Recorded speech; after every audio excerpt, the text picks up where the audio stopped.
Hi, I'm Father David, and welcome to another episode of Coffee with a Saint. Today, I am very honored to be joined by three remarkable women from the history of our church, each with unique stories of faith and perseverance. So let's give a warm welcome to St. Helen, St. Katherine Drexel, and St. Monica. St. Helen, if we can start with you, please. You are often recognized as the patron saint of divorced women, but you're also known for finding the true cross of Jesus Christ. So how do you see, or do you see, a connection between the struggles that you faced in your personal life with this separation from your husband and the great spiritual discoveries that you had? Well, thank you for inviting me, David. This pumpkin spice coffee is delicious, by the way. It's like autumn in a cup. My story began with a broken marriage, yes, to Emperor Constantius, which led me to the difficult path of separation. Now, I know what it's like to feel abandoned and alone, but it was through that pain that I found my true purpose. When I discovered the true cross during my pilgrimage to the Holy Land, it was as if God was showing me that out of suffering, He brings redemption. I want those who have experienced divorce or hardship to know that God is always working, even when they can't see it. Your story, St. Helen, offers so much hope to so many people, especially those who have felt the pain of difficult life's trials, especially through a divorce or a ruptured relationship. St. Katherine Drexel, you dedicated your life to the Native American and African American communities. So tell us, what inspired you to focus on education?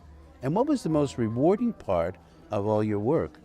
Well, David, I came from a wealthy family, and after my father died, I inherited a fortune. But I realized that God wasn't calling me to a life of comfort. God was calling me to give everything for those in need. I saw how Native Americans and African Americans were marginalized and deprived of opportunities for education. So I used my resources to build schools across the country. Education empowers people, and that was my mission, to give them the tools to stand up, learn, and lead. The most rewarding moments were seeing the dignity and pride restored to those communities as they realized their God-given potential. Wow. Your dedication, St. Katherine, changed so many lives.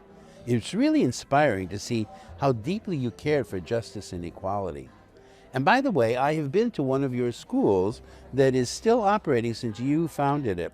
It's in Macon, Georgia, at our parish called St. Peter Claver. The school is called St. Peter's School, which we staff, the Franciscan staff. The school is operating and still educating children since you founded it in the 1800s. It's now run by the Daughters of Charity, and it is one fantastic place, I can tell you that. St. Monica. Now, I've had some experience with your son in that when I was in college, we had to translate from Latin to English his confessions. And I can tell you that translation was of one rowdy little life that he led there. So I can see where you had a lot of work to do in terms of your praying. So your story is really one of totally relentless prayer. You prayed for your son, Augustine, for 40 years before he turned his life around and found God. So tell me, what kept you going through all those years of waiting and praying and praying and waiting and praying and waiting?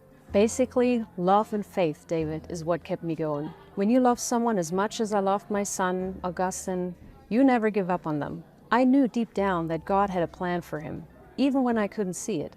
I cried many tears and spent countless nights in prayer, but I also trusted that God hears a mother's prayers. It wasn't easy, but I believe that God's timing is perfect. Seeing Augustine become not only a follower of Christ, but also a great saint and doctor of the church was worth every tear I shed. Monica, wow.